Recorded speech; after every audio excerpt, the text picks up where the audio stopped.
तू, डर नहीं मुझको कोई, अब मेरे साथ है तू। मेरे दुश्मन मुझे खाने को चले आते हैं, मेरे दुश्मन मुझे खाने को चले आते हैं। खाके ठोकर हाँ वो खुद ही गिर जाते हैं। चाहे लश्कर आए कितने, चाहे लश्कर आए कितने, तो भी ये दिल न डरे। तेरा तालिब मैं बनूं और तेरे घर में रहूं, तेरा तालिब मैं बनूं और तेरे घर में रहूं। ऐ खुदा मेरी रोशनी, मेरी नजात है तू, डर नहीं मुझको कोई, अब मेरे साथ है तू। तेरे दीदार को मांगो, मुझसे रूपोश ना हो, तेरे दीदार को मांगो, मुझसे रूपोश ना हो। अपनी राहों पे चला, तर्क ना कर मुझको ना छोड़, अपनी राहों पे चला, तर्क ना कर मुझको ना छोड़। हो मुखालिफ सारी दुनिया, हो मुखालिफ सारी दुनिया, मुझे यकीन तुझ पे, उम्मीद बांधे रहूं, तुझ पे ही आस रखूं, उम्मीद बांधे रहूं, तुझ पे ही आस रखूं।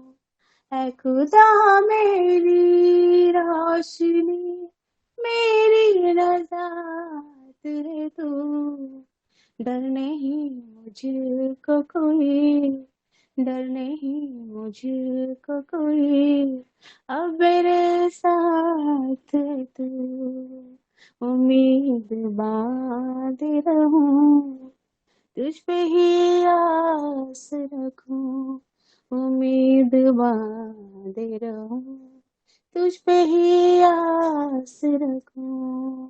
ऐ खुदा मेरी रोशनी, मेरी नजात है तू, डर नहीं मुझको कोई, अब मेरे साथ है तू, अब मेरे साथ है तू, अब मेरे साथ है तू। Thank you Lord, thank you Jesus. खुदा धन्यवाद करते हैं मेरे खुदावन, तू ही हमारा सहारा है, तू हमारा शरण स्थान है, तू ही हमारा रक्षा करता है पिता परमेश्वर। हर विपत्ति के समय में जब भी हम टूट जाए, बिखर जाए या फिर मिट्टी में मिल जाने की अवस्था आ जाए, फिर भी तू हमारा हाथ नहीं छोड़ता, फिर भी तू हमें समेटता है, हमें बना देता है, फिर से नया कर देता है मेरे खुदा। हमें किस बात की डर है पिता परमेश्वर। धन्यवाद करते पिता परमेश्वर, हमारे छुड़ाने वाला जीवित है खुदा। हमें संकट से ना ही कोई डर है पिता परमेश्वर, ना ही कोई विपत्ति से डर है मेरे पिता, क्योंकि हमें निश्चय है कि हमारे छुड़ाने वाले जीवित है पिता परमेश्वर, और आपने वायदा किया है पिता, अंत तक आप हमें संभाले रखोगे खुदा। धन्यवाद करते हैं, आदर और महिमा आपको देते पिता परमेश्वर। आज की मीटिंग को आपके हाथ में सौंपते पिता परमेश्वर, आपकी आत्मा के तरह जो हम सीखेंगे पिता परमेश्वर, 100 गुना फलों को लेकर आएंगे यीशु के नाम से। आमीन आमीन आमीन। Amen. God bless you so much. Thank you Jesus. Thank you Lord Holy Spirit. धन्यवाद करते खुदावन, जो भी तेरे बच्चों ने आराधनाएं की हैं खुदावन यीशु, आपने स्वीकार किया और आप हमारे स्तुतियों के सिंहासन पर आप विराजमान है। हम आपको शुक्र करते हैं, धन्यवाद करते हैं अब्बा पिता। प्रभु तेरे लव के बारे में हम सभी को कवर कर खुदावन। आज तो जो चाहता है वो बोल, जिस जिस विषय में जो तू चाहता है वो शेयर कर खुदावन। आज इस जुबान को मूसा के समान खुदावन तो इस्तेमाल कर। मैं अपने मुंह को पसारता हूँ, तू मेरे मुंह को अपने वचन से भर दे खुदावन। तेरे वचन से भर दे प्रभु, तेरे वचन से भर दे। मुझे स्मरण करा, बोल प्रभु, तो अपनी आत्मा के द्वारा बोल। सारे बंधन खोल खुदावन, आज वचनों के द्वारा बोल। हृदय को छेद परमेश्वर, जहाँ करेक्शन, परफेक्शन, मजबूती, स्ट्रांगनेस की जरूरत है खुदावन, उठ रहे हैं, दृढ़ होने, मजबूत होने की जरूरत है। प्रभु तू हमें अनुग्रह दे, हम तेरा धन्यवाद करते हैं। हम सभी को यीशु तेरे लहू में ढांप के सील करते, छिपाते, कवर करते हैं। तेरा धन्यवाद करते हैं। आगे का समय तेरे हाथों में सौंपते हैं। यीशु मसीह के नाम से इस प्रार्थना में मांगते हैं। Welcome you holy spirit. Yeshu आपके लहू से हमें धो के शुद्ध करने के लिए धन्यवाद। आमीन। आगे बढ़ते। God bless you so much.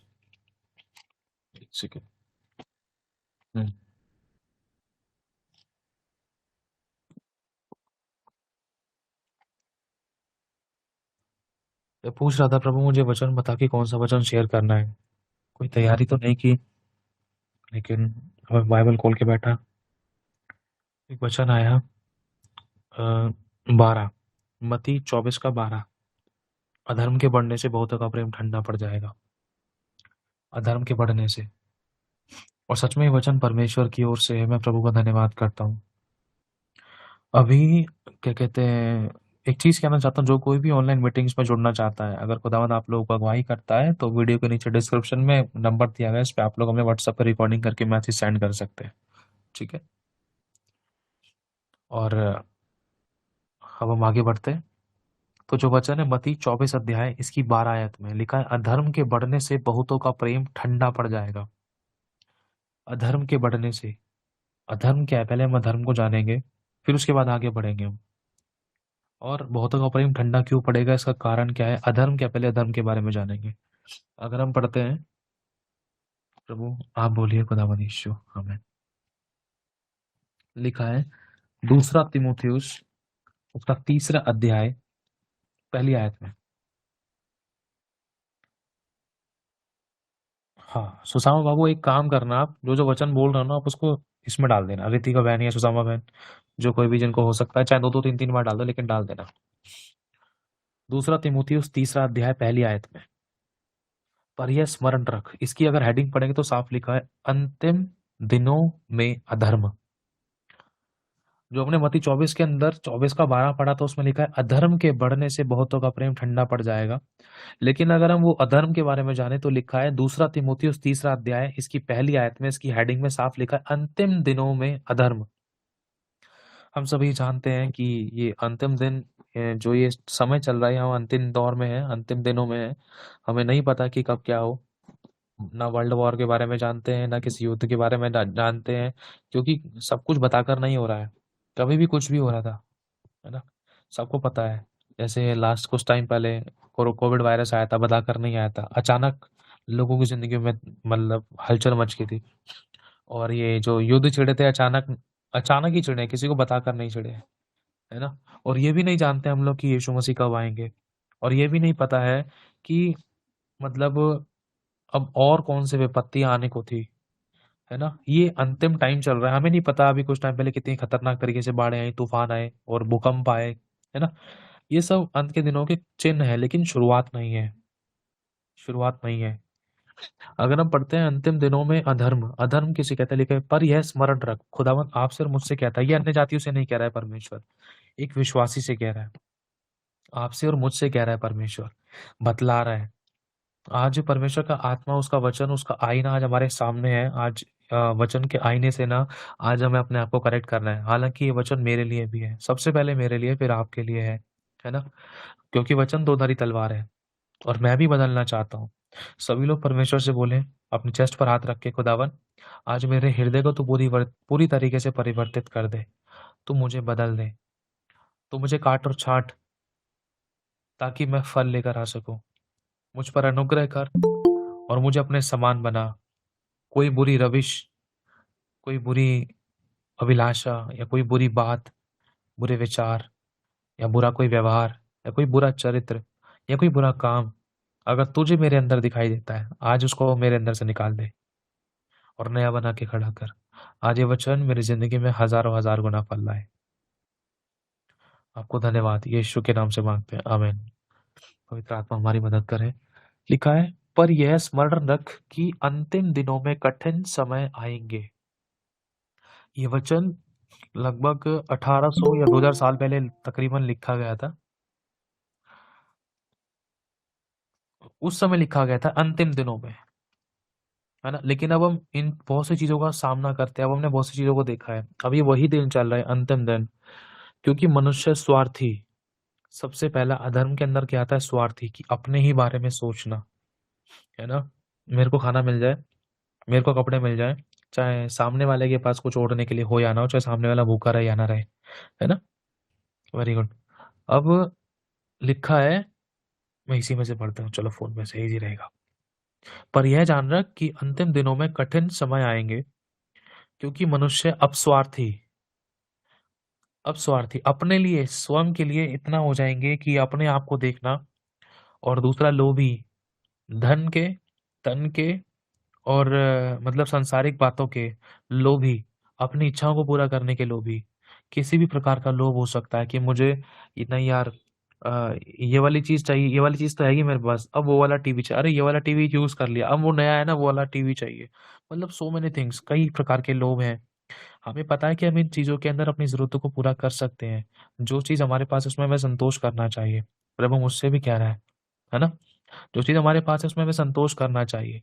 लेकिन और की लालसा ज़्यादा नहीं करनी है हमें, ज़्यादा क्या, हमें और की लालसा नहीं करनी। प्रभु को पता है कि हमारी ज़रूरतें क्या हैं, वो माँगने से पहले ही हमारी इच्छाओं को पूरा करता है। लेकिन लिखा है, सब प्रकार का लोभ, कहीं न कहीं सब प्रकार की ये लोभ, अगर हम नए नियम में पढ़ते हैं, मेरे को वचन पूरा याद नहीं आ रहा है, ये बुराइयों की जड़ है। और लिखा है डींग मार, बड़ी-बड़ी बातें बनाने वाले।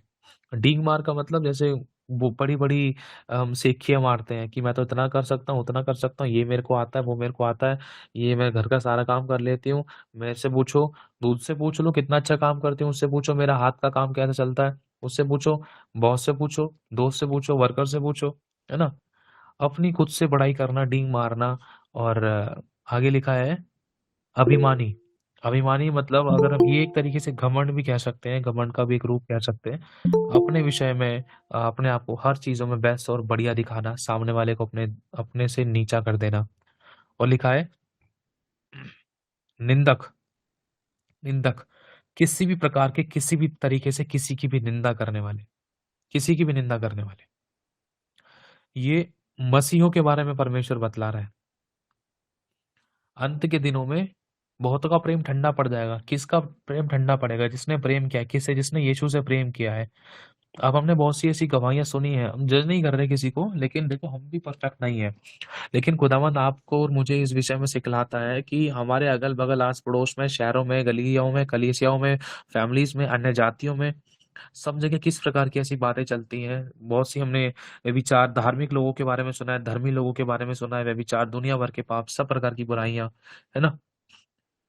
लिखा है निंदक, कई प्रकार की निंदा, वचन की निंदा, बड़ों ने बच्चों की निंदा, बच्चों ने बड़ों की निंदा, बहन ने भाई की निंदा, एक पति ने पत्नी की निंदा, और अपनी पत्नी के होते हुए भी दूसरों के साथ मतलब गलत व्यवहार करना।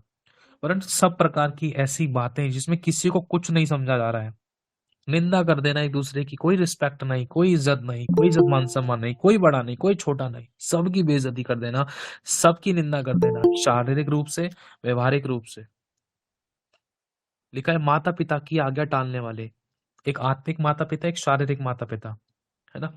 ये भी एक अधर्म है, माता पिता की आज्ञा को टालने वाले। आत्मिक माता पिता वो हैं जो आपको वचन की शिक्षा देते हैं, जो आपके लिए आंसू बहाते हैं, जो आपके लिए दुख उठाते हैं। शारीरिक माता पिता वो हैं जिन्होंने आपको पाल पोस कर बड़ा किया है, जो आपकी शारीरिक रूप में देखकर मतलब देखभाल करते हैं। और कृतघ्न, अपवित्र, दया रहित, क्षमा रहित।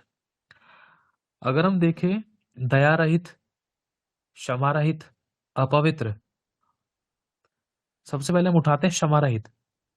क्षमा रहित जिसके अंदर क्षमा की भावना ही नहीं है। क्षमा कौन कर सकता है? जिसके अंदर यीशु का प्यार है। हम किसी भी बात के लिए, किसी भी व्यक्ति के लिए थोड़ा-सा भी कठोर हो रहे हैं ना, माफ़ नहीं कर पा रहे, तो उसका मतलब परमेश्वर हमें बता रहा है कि क्षमा रहित हो गए हैं तुम लोग। क्षमा रहित हो गया बेटा तू, क्षमा रहित हो गई है बेटी तू। तुम माफ़ नहीं कर पा रहे तुम किसी को। तुम्हारे अंदर की क्षमा खत्म हो चुकी है, और ये एक अधर्म है। तुम्हारे ही अधर्म के कामों के कारण मैं तुम्हारी प्रार्थनाओं को नहीं सुनता। अगर आज हमारी प्रार्थनाओं के उत्तर नहीं मिल पा रहे, तो एक सबसे बड़ा कारण ये भी है कि हमारे अंदर कहीं न कहीं ऐसे अधर्म पाए जा रहे थे। समूह में होने के बाद भी हम दया नहीं कर पा रहे, पति को माफ़ नहीं कर पा रहे, पत्नी को माफ़ नहीं कर पा रहे, बच्चों को, फैमिलीज़ को। या हमें जिसने धोखा दिया, या जिसने हमारे साथ गलत व्यवहार किया, जिसने हमें यूज किया, जिसने हमें धोखा दिया, या जिसने हमें हमारी निंदा की, हम पर दोष लगाए, हमें जज किया, हमारी चुगलियां की। कई बार ऐसा होता है, यार इसने मेरे साथ गलत किया, मैं तो कितना सही चलती हूँ, लेकिन फिर भी यार ये सास है या ससुर है या कलीसिया के लोग हैं, पास्टर है, विश्वासी है, कलीसिया है, ये है वो 36 बातें, कोई भी अड़ोसी पड़ोसी, अरे ये तो मेरे पीछे पड़े ही रहते हैं, कितना सहूं मैं नहीं माफ कर रही। कठोर हो जाते हैं अंदर से। वो सामने से बंदा एक कटोरी हलवा लेकर आ गया, लेकिन मैं क्यों दूं, ये तो है ही ऐसी, मैं नहीं जा रही इसके पास। समझ रहे हो? दीदी ये लो खा लेना, हाँ ठीक है खा लेंगे, बस जाओ। समझ रहे हो? इतनी कठोरता कि हम परमेश्वर के प्रेम को प्रकट नहीं कर पा रहे हैं, खुदा को जानने के बाद भी हम नहीं प्रकट कर पा रहे हैं। अन्य जाति लोग तो भी आ जाते हैं अपनी, चलो जिस भी इष्ट देवता को पूछते हैं, लेकिन फिर भी अपना प्रेम प्रकट करने के लिए वो आ जाते हैं। हाँ, तो हम खुदा को जानने वाले लोग हैं, हमें तो हजारों हजार गुना बढ़कर करना चाहिए, है ना? कोई क्षमा नहीं है हमारे अंदर, कोई दया नहीं है। दया, तुरंत दया करने वाली बातों में हम कमजोर पड़ जाते थे। कई बार हमें पता है कि बेटी ने गलत कर दिया, या बेटे ने गलत कर दिया, या पति गलत कर रहा था, या पत्नी गलत कर रही थी। हालांकि हमारा फर्ज बनता है, हक बनता है बोलने का और पूरा हक लेने का, लेकिन फिर भी अगर हम दया नहीं कर पा रहे हैं, वो एक एरिया होता है, कठिन होता है। आप सही हो, फिर भी सही होने के बाद भी आप क्षमा नहीं कर पा रहे हो, दया नहीं कर पा रहे हो, तो कहीं ना कहीं ये एक अधर्म का रूप लेता है। परमेश्वर से बढ़कर कुछ नहीं है, कहने का मतलब प्रभु के लिए कुछ भी कठिन नहीं है, सब कुछ उसके नियंत्रण में है। लेकिन अगर हम दया नहीं कर रहे, अगर हम क्षमा नहीं कर रहे, क्या ऐसे करके वो बदल जाएगा? नहीं बदल सकता है। ये कोई तरीका नहीं है। ये गलती हम सबसे हुई है ना? प्रभु मुझसे भी बात कर रहे हैं। क्षमा रहित, दया रहित, दया ही नहीं है।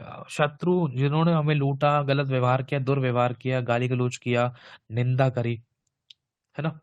और बहुत गलत तरीके से हमें सताया, लेकिन फिर भी परमेश्वर कह रहा है, लोगों ने मुझे सताया था वो तुम्हें भी सताएंगे, लेकिन तुम क्षमा करना, क्योंकि मैंने क्रूस की दर्दनाक मृत्यु पर भी, मैंने क्रूस पर लटके हुए भी, हाथ पैरों में घाव थे और बिना लोगों में तरस नहीं था। क्रूस पे लटकने के बाद भी मेरे ऊपर थूक कर गए थे, फिर भी मैंने एक ही बात कही कि क्षमा, प्रभु क्षमा कर। अगर हम चलते फिरते अगर किसी ने हमारे पैर पे भी थूक दिया ना, तो झट से उसकी गर्दन हमारे हाथ में आ जाएगी, है ना? आंखें बड़ी कर लेंगे और दिखा देंगे, तू थूका है साफ कर उसको। समझ रहे हो? तू साफ कर। छूटते ही सोचने वाली बात है, पैर पे थूकने वाली बात। अरे यीशु के तो मुंह पे थूका था, उसकी दाढ़ी खींच दी गई। अगर मान लो कोई बहन भाई हमारे, हम बस में ट्रैवल या मेट्रो में ट्रैवल कर रहे थे, करते करते किसी बहन की अंगूठी अंगूठी के अंदर, या किसी की चुन्नी के अंदर, है ना, जो क्या बोलते हैं, किसी की कड़े के अंदर हमारे बाल अटक गए, किसी बहन के बाल अटक गए, वो बाल खींच रही है, बाल, इसने बाल पकड़े तुरंत। समझ लो, छोटी सी बात में हम ये नहीं देखेंगे क्यों हुआ, क्या हुआ, कैसे हुआ। या फिर क्या कहते हैं, अगर कोई भाई है, आपस में चलना फिरना हो रहा है, या उठना बैठना हो रहा है, या किसी भी प्रकार से अगर हल्का सा टक्कर भी लग जाए, हल्का सा धक्का भी लग जाए, अबे देख के नहीं चला जा रहा क्या? तुरंत ऑन द स्पॉट मुंह से, अबे अंधा हो गया क्या? मतलब दया रहित वाली बात है ये। आव न देखा, ना ताव देखा, ना बूढ़ा देखा, ना बुजुर्ग देखा, तुरंत मुंह से निकल गया, मतलब मुंह पे रहती थी ये वाली बात, है ना? ये वाली, यही चीज बहनों को लेकर, तू नहीं बोला होगा, तेरी वजह से हुआ है ऐसा। तुरंत चुगली वाली बातों को लेकर, निंदा की बातों को लेकर, या व्यर्थ की बातों को लेकर कोई दया नहीं। तूने मेरे मेरे पति के बीच में लड़ाई करे ना, मैं तुझे नहीं छोड़ूंगी, ब्लॉक कर दूंगी तेरे को। अब लिखा है दया रहित, क्षमा रहित, अपवित्र, मतलब अपवित्र खुद भी और दूसरों को भी अपवित्र करना। कैसे? एक पति को पता है कि ये मेरी पत्नी है, लेकिन फिर भी दूसरे की स्त्री को छेड़ रहा है, तो खुद तो अपवित्रता का मतलब अपवित्र व्यवहार तो कर ही रहा है, दूसरों को भी अपवित्र कर रहा है, दूसरों को भी दूषित कर रहा है ना? ये अपवित्रता है, व्यवहार के द्वारा, विचारों के द्वारा, कामों के द्वारा, शब्दों के द्वारा खुद भी गलत चीजों में लगना और दूसरों को भी यही सलाह देना, अरे पी ले थोड़ी सी, कुछ नहीं हो रहा है। अरे कुछ नहीं हो रहा है। बहनें सब्जी काटते-काटते अपने घर के चौतरे पर बैठ जाती हैं, 4 बहनें इकट्ठी हो जाती हैं और उसकी बहू काम कर रही है और उसकी बहू भाग गई, देखो उसका बेटा नशा करता है ना? अपवित्रता, खुद तो कर ही रहे हैं, लेकिन दूसरों के ऊपर उँगली उठा रहे हैं, अगल-बगल में 4 लोगों को और सुना रहे हैं, है ना? ये चुगली निंदा की बात है। लिखा है दोष लगाने वाले हो गए, असंयमी, भले के बैरी, दोष लगाने वाले, छोटी-छोटी बातों के अंदर, ये भी एक अधर्म है। कई बार एक विश्वासी की ज़िंदगी में ऐसी परिस्थिति आती है कि उसको एक परमेश्वर का कई बार दास भी कुछ बोल देता है, तो उसको लगता है कि मेरा दा परमेश्वर का दास तो मेरे को दबाना चाह रहा है। हम हमसे कुछ बात सही नहीं जाती ना, तो एक विश्वासी दूसरे विश्वासी से प्रभु के दास की चुगली कर बैठता है। ये हकीकत है। एक विश्वासी दूसरे विश्वासी से प्रभु के दास की चुगली कर बैठता है, या फिर प्रभु के दासों की चुगलियाँ अपने घर में करते हैं। हम ये दोषारोपण की बातें, ये जो बातें हम गुप्त में करते हैं, ये बातें हम चौड़े में नहीं कर सकते। इसका मतलब कुछ ना कुछ पाप है, कुछ ना कुछ गड़बड़ी है। जो चीज़ छुपाया जाता है उसमें कहीं न कहीं है कुछ। अगर हम माँ की, बाप की, बहन की, अपने फैमिलीज़ की, अपने परिवारों की, अपनी ब्रदर सिस्टर्स की, किसी के बारे में अगर हम गुप्त में कुछ ऐसी बातें कह रहे हैं जो हम सामने नहीं बोल सकते, तो कहीं न कहीं कुछ ना कुछ तो दाल में काला है। हम उस एरिया में भी कहीं न कहीं गलतियाँ कर रहे हैं। दोष लगाने वाली बातें हैं। दोष लगाते हैं, यार उसने मुझे मिठाई का डब्बा दिया था, पैसे नहीं दिए। पैसे तो देने चाहिए थे ना, हाथ बढ़ाना चाहिए था ना, ये करना चाहिए था ना, वो करना चाहिए था ना। मेरे घर पे आई थी, गोला लेकर आई थी, या वो भाई आया था, भाई इतने दिन बाद आया, बेटे के हाथ में पैसे भी नहीं देकर गया। भैया इतने दिन बाद आए हैं, ये करके नहीं गए। उम्मीद लगाना और नहीं देकर गए। हम अपने पति से अपने भाई की बुराई कर रहे हैं। पत्नी अपने पति की बुराई कर रही है अपने मायके में जाकर। पति अपनी पत्नी की बुराई कर रहा है अपनी माँ के साथ मिलकर। है ना? दोष लगा रहे हैं। कमियाँ को जब हमें कुछ चीज़ हमारे अनुसार नहीं होता ना, तो 100% एक विश्वासी दोष लगाता है। माँ चाहती है, बेटा तू गेम मत खेल। किसी भी बात को, किसी भी ए टू जेड किसी भी बात को लेकर देख लो। माँ चाहती है बेटा तू गेम मत खेल, लेकिन बेटा गेम खेल रहा है। अब माँ ने फ़ोन छीन कर रख दिया, बेटा चला गया बाहर घूमने। अब उसके दोस्त यार फ़ोन चला रहे हैं, उसके दोस्त बोले हुए तेरे पास फ़ोन नहीं है। यार मेरी माँ ना फ़ोन नहीं देती है, मेरी माँ ऐसी है वैसी है। पता नहीं है, तुम्हारी माँ बहुत अच्छी है। अपनी माँ के ऊपर दोष लगा रहे हैं, लेकिन वो ये नहीं जान पा रहे हैं कि मतलब खुली हुई डाँट गुप्त प्रेम से उत्तम है। उनको नहीं पता है कि ये चीज़ें कहीं न कहीं बर्बादी की जड़ है। है ना? किसी भी बात को लेकर देख लो, किसी भी बात को लेकर। जब कुछ चीज़ हमारे मुताबिक नहीं हो रही, तो हम दोष लगा बैठते थे, कि यार ये काम इसने ऐसा नहीं किया। पति ने कमी निकाल दी, पत्नी ने बुराई कर दी है, या या प्रभु के दास-दासी ऐसे कर रहे हैं, प्रभु की सेवा कैसे कर रहे हैं, विश्वासी लोग ऐसे कर रहे हैं, वो हमारी नहीं मानते हैं। बहुत सी चीज़, हाँ, कई बार कुछ बातें जायज़ होती हैं, लेकिन जब कुछ बातें एक सही बातों के अकॉर्डिंग, सही वचन के अकॉर्डिंग नहीं होती ना, तो वहाँ पर हम कहीं न कहीं जज कर बैठते हैं, दोष लगा बैठते हैं। ये हमारी गलतियाँ हैं। अधर्म, इस चीज़ के बढ़ने से ना हमारा प्रेम प्रभु के प्रति था ना जो, वो कम होते जा रहा था। हम प्रभु की गहराई को नहीं समझ पा रहे थे। और लिखा है असंयमी और कठोर। असंयमी, संयम नहीं रख पा रहे हैं देह पर, अपने शरीर पर, अपनी ज़ुबानों पर। जीभ चटकारे मारती है, ये खा लूँ, वो खा लूँ। चाहे घर में लड़ाई हो रही है, चाहे उधार लेना पड़ रहा है, चाहे मतलब किस मन नहीं कर रहा है, लेकिन मतलब फिर भी, समझ रहे हो कहने का मतलब?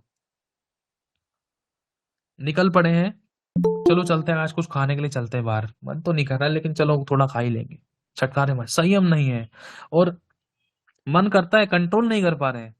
ये मन नहीं करता, फिर भी 2-4 चलो थोड़ा-सा खिला ही दो। है ना?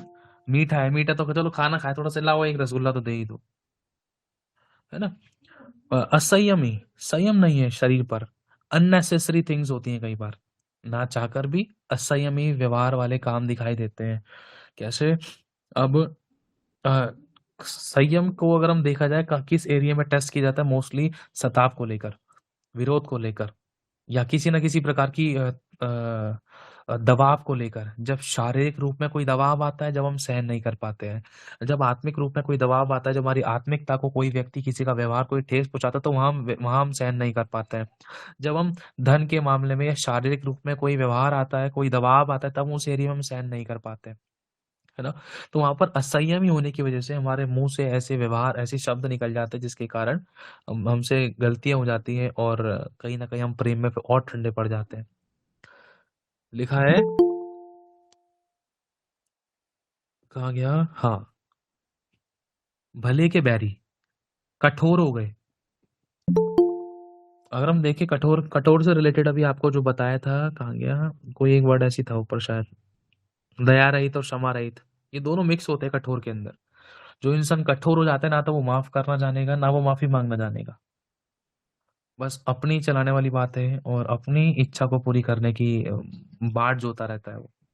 इतना कठोर हो जाता है कि सामने वाला माफ़ करने की कोशिश करता है, माफ़ी माँगने की कोशिश करता है, लेकिन कोई भी मिलाप वाली बात नहीं आती। चल भाई मैं भी तुझे माफ़ कर दूँ। चल भाई मैं भी तुझसे माफ़ी माँग लूँ। है ना? कठोरता, नहीं भाई मैं चर्च नहीं जाऊंगा, प्रभु ने प्रार्थना नहीं सुनी, चर्च नहीं जाऊंगा। अरे जब तुम्हारे माँ बाप ने तुम्हें 10 रुपए नहीं दिए तो क्या तुम माँ बाप को छोड़ दोगे क्या? कठोर हो जाते हैं आत्मिक रूप में, शारीरिक रूप में, नहीं मैं प्रार्थना नहीं करूंगा, नहीं मैं वचन नहीं पढ़ूंगा, नहीं यार मुझे उसकी बात नहीं, उसके घर जाना ही नहीं है, वो तो है ही ऐसी, वो बहन तो बहुत यार बहुत गलत तरीके से व्यवहार करती है, नहीं मैं उसके घर नहीं जा रही, है ना? चाहे कोई कितना भी कैसा भी दुर्व्यवहार था, हम कई बार कठोर हो जाते हैं, क्यों? क्योंकि वो चीज, वो एरिया, वो वाली बातें हमारे अनुसार नहीं होती हैं, तो कठोरता नजर आती है। तो प्रभु यहाँ पर कह रहा है कठोर हो गए और भले के बैरी। हम भला चाहते ही नहीं है, हम भला चाह ही नहीं रहे हैं, कोशिश करके भी नहीं कर पा रहे हैं, बैरी हो गए, इतना चाहकर भी नहीं कर पा रहे भला। क्यों? क्योंकि अधर्म की ये सारी बातें अंदर जब भरी हुई है ना, तो भला चाहकर भी नहीं कर पा रहे हैं, बैरी हो गए हैं। अनजाने में भी गलतियां हो रही है, फिर तो और जानबूझकर भी करे जा रहे हैं, भले के बैरी हो गए हैं। प्रभु का आत्मा सिखला रहा है, प्रभु का वचन सिखा रहा है, प्रभु के दास लोग सिखा रहे हैं, माता पिता सिखा रहे हैं, बेटा तुम इस प्रकार से व्यवहार मत करो, ये संगति मत करो, ऐसे काम मत करो, ये अभिलाषाओं में मत लिपटो, है ना? अब लेकिन संसार का सदृश्य बनने वाली बातें, मनुष्य को खुश करने वाली बातों को लेकर, अपनी इच्छा को पूरी करने वाली बातों को लेकर, है ना कहीं हम भले के बैरी हो जाते थे। या तो कहते थे लोग क्या कहेंगे मम्मी, पास्टर से कहते थे, एक सेकेंड,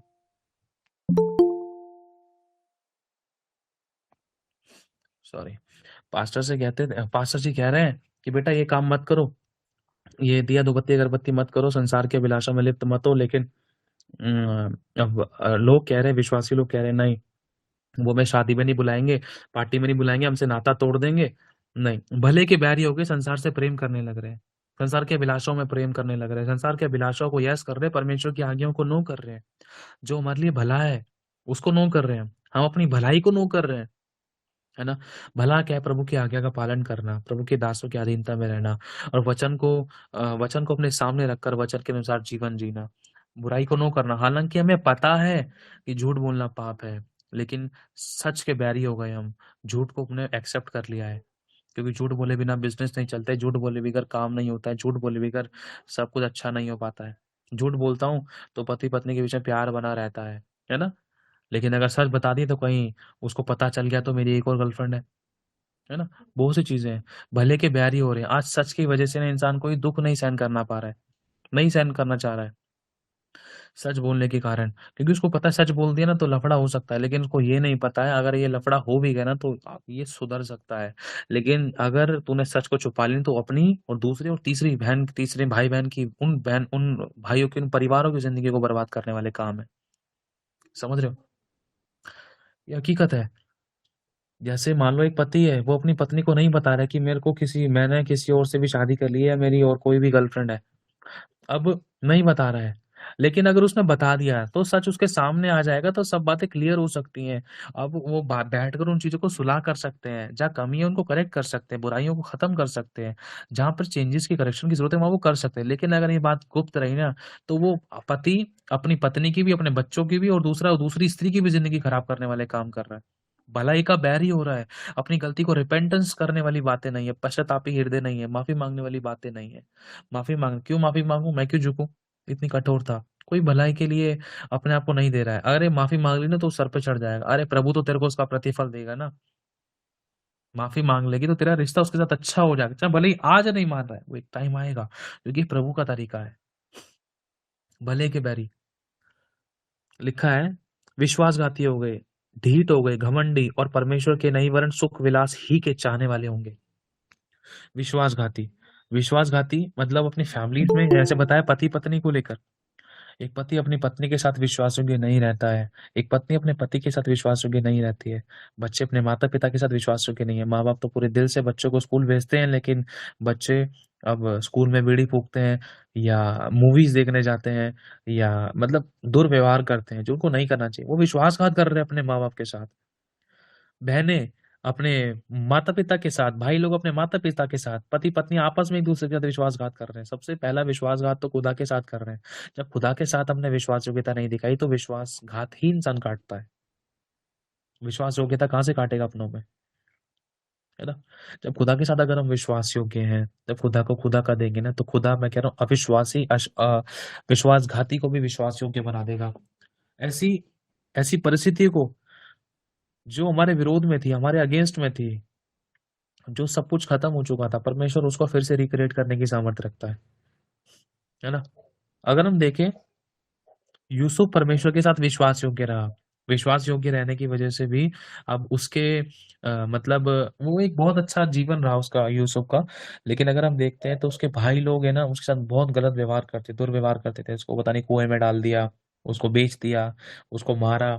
और मतलब विश्वास योग्यता उसने फिर भी नहीं तोड़ी परमेश्वर के प्रति। नहीं, मुझे गंभीर रहना है, पवित्र रहना है, कोई है मुझे देख रहा है, कोई तो है, मुझे व्यभिचार नहीं करना है। हाँ, मैं कर सकता हूँ, पूरा 24 घंटे पड़े हैं मेरे पास, मेरे मेरे को पूरे खुले मौके मिल रहे हैं, मैं व्यभिचार कर सकता हूँ। और सामने वाला व्यक्ति भी मेरे को जबरदस्ती करने की कोशिश कर रहा है, लेकिन मैं नहीं करूंगा। मेरा परमेश्वर मुझे देखता है, मेरा परमेश्वर मुझे देखता है, मैं उसके साथ विश्वास योग्य रहूंगा।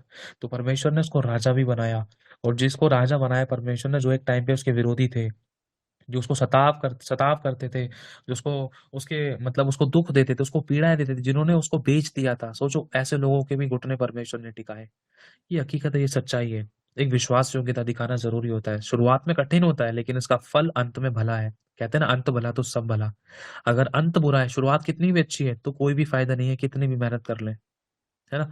परिश्रम व्यर्थ ना होने पाए, इसलिए लिखा है, ढीठ हो गए परमेश्वर की आज्ञाओं के प्रति, अपनी विश्वास योग्यता के प्रति, और अधीनता के प्रति ढीठ हो गए।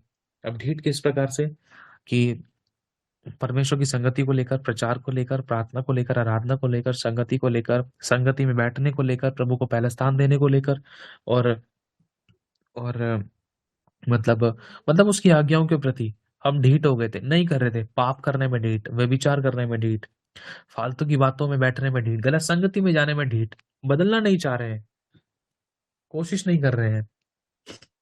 गलत बातों से, गलत विचारों में, गलत कामों के अंदर अपने आप को इतना फंसा लिया है कि हमें वही अच्छा लगता है। हमें पता है कि सही क्या है, हमें निकलना चाहिए, बुराई से प्यार करना चाहिए, लेकिन फिर भी जब तक हम चार ठट्टे की बातें ना कर लें, जब तक हम बुराई में लिप्त ना हो जाए, जब तक हम किसी की बुराई ना सुन लें या किसी की बुराई ना कर लें, तब तक, जैसे कि अभी पढ़ा था, कहाँ गया, ढीठ, जब तक हमें चैन नहीं मिलता।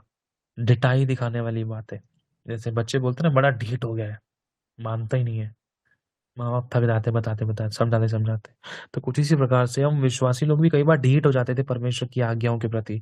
नहीं, अब प्रभु ने कहा है मत जा तो मत जा, लेकिन फिर भी हम अपनी अभिलाषाओं को पूरा करने के लिए, प्रभु ने कहा है कि मेरे साथ बैठ, लेकिन फिर भी अपनी अभिलाषा को पूरा करने के लिए अपनी इच्छा को पूरा करते हैं। प्रभु कहता है कि मेरे बेटे, अपने अपना क्रूस उठा और मेरे पीछे हो ले। ये तेरा क्रूस है कि तू चुप लगाए, तू ढीठ मत बन, अपनी जुबान से कुटिल बातों को मत बोल, ढीठ मत बन, अपने व्यवहारों में ढीठ मत बन।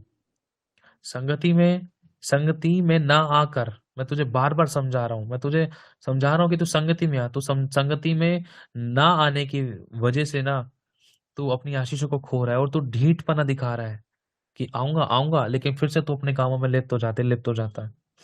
ढिठाई दिखाते हैं, कोशिश नहीं कर रहे हम उस काम को करने के लिए, लेकिन हम ढीठ बन जाते हैं, अड़ जाते हैं एक बात पे, नहीं मैंने नहीं करना तो नहीं करना, नहीं होगा तो नहीं होगा। लिखा है, ढीठ हो गए, घमंडी हो गए, और परमेश्वर के नहीं वरन सुख विलास ही के चाहने वाले होंगे। वे भक्ति का भेष तो धरेंगे, परंतु उसकी शक्ति को ना मानेंगे। ऐसों से परे रहना। खुदावन ये भी कह रहा है, हमें यहाँ पर समझा रहा है कि परमेश्वर के नहीं वरन सुख विलास ही के चाहने वाले। नाम तो लेंगे खुदा का, काम करेंगे खुदा का, लेकिन अभिलाषाएं वही, कहते हैं ना, बपतिस्मा ले ले लेकिन पाप जारी है, अभिलाषाएं जारी है, बुराइयां जारी हैं। ये वही वाली बातें परमेश्वर आपको और मुझे समझाना चाह रहा है।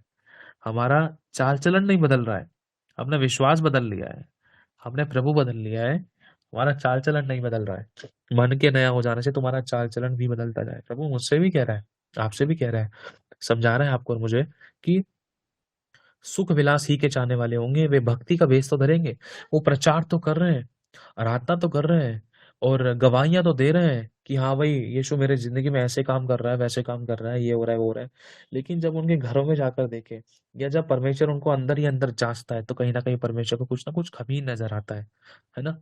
परमेश्वर वो चीज हमारे अंदर नहीं चाहता है, कि वो बातें, वो बुराइयां, वो कुड़कुड़ाहट, वो झुंझुलाहट, वो ईर्ष्या की बातें, नामाफे की बातें, ढिठाइयों की बातें, भले के बैर वाली बातें, विश्वासघाती वाली बातें, ढीठ की बातें, असंयमी वाली बातें, दोष लगाने वाली बातें, क्षमा ना करने की वाली बातें, दया रहित वाली बातें, आज्ञा को टालने वाली बातें, अपवित्रता की बातें, स्वार्थीपन की, लोभी की, टींग मार की, अभिमान की, निंदक की, है ना, वो उस सब प्रकार की बुराइयों को परमेश्वर हमारे अंदर से दूर करना चाहता है ना। हमें पता है कि यीशु परमेश्वर है। हमने बहुत सी गवाहियां सुनी है कि सेवक होने के बाद भी, प्रचार करने के बाद भी, हमने बहुत सी ऐसी गवाहियां सुनी है कि परमेश्वर का नाम बहुत बार निंदित हुआ है, बहुत बार निंदित हुआ है, जब परमेश्वर के लोग पाप में गिरे। हमारे पास बड़ी गवाहियां, पवित्र शास्त्र ही हमें बताता है। शिमशोन के बारे में देख लो ना, शिमशोन के अंदर इनमें से कई चीजें थी, है ना। शिमशोन को मना कर दिया गया था, लेकिन फिर भी शिमशोन ने निठाई दिखाई थी। वो चला गया दलीला के पास। अब शिमशोन विश्वासघाती निकला था परमेश्वर के प्रति। समझ रहे हो ना आप लोग? अगर हम देखें, शिमशोन ने ढीठ दिखाया। शिमशोन भले का बैरी था, उसको पता था भला क्या है। भला ये है कि मैं उस स्त्री के पास ना जाऊं, और परमेश्वर ने जो मुझे कहा है उसको मैं करूं, लेकिन वो भले का बैरी हो गया, अपनी सुख विलास ही का चाहने वाला हो गया। अगर हम देखें, अभिमानी हो गया था। शिमशोन ने निंदा करी थी परमेश्वर की आज्ञा की, उसकी, उसके नाजीरपन की, है ना। स्वार्थी हो गया था, अपने व्यभिचार के उसमें इतना स्वार्थी हो गया कि वो माँ बाप की आज्ञा को पालन भी नहीं कर सका। माँ बाप उसको रोकते थे, टोकते थे, मतलब उसको बहुत सी चीजें तो उसको पता थी कि मुझे क्या करना है, क्या नहीं करना। लोभ आ गया उसकी आंखों में, शारीरिक लोभ, किसी स्त्री के प्रति लोभ आ गया था। दया रहित हो गया था वो, क्षमा रहित, क्षमा नहीं थी उसके अंदर, क्षमा मांगने वाली इच्छा नहीं थी। समझ रहे हो? दोष लगाने वाली बात तो ये तो पता नहीं, कह नहीं सकते, लेकिन असंयमी, उसके शरीर पर संयम नहीं कर सका था वो। इतना खो गया, इतना टूट गया वो, मतलब कहने का कि उसका संयम इस प्रकार से टूटा कि इतना असंयमी हो गया वो कि उससे कंट्रोल नहीं हो पा रहा जब तक वो उस स्त्री के पास ना जाए, है ना। कठोर हो गया था परमेश्वर की आज्ञा को पालन करने में।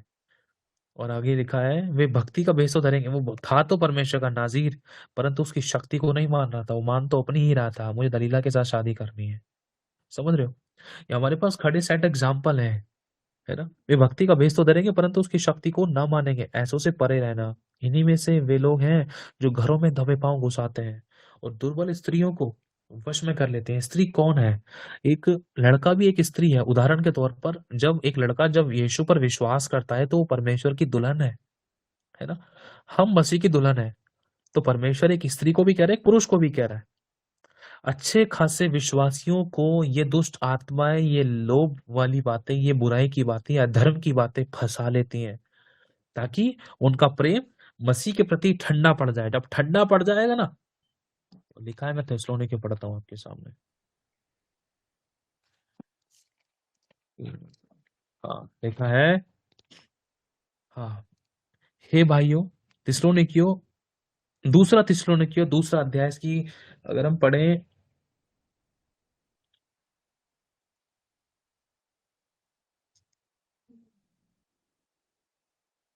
हाँ, पहली ऐसे पढ़ेंगे हम। हे भाइयों, अब हम अपने प्रभु यीशु मसीह के आने और उसके पास अपने इकट्ठे होने के विषय में तुमसे विनती करते हैं।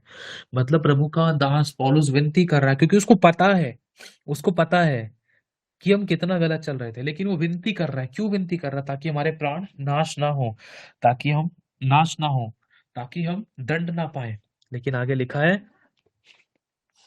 पहली आयत में ही कि, अब दूसरी आयत पढ़ेंगे, विनती करते हैं कि किसी आत्मा या वचन या पत्री के द्वारा, जो कि मानो हमारी ओर से हो, यह समझकर कि प्रभु का दिन आ पहुंचा है, तुम्हारा मन अचानक अस्थिर ना हो जाए और ना तुम घबराओ।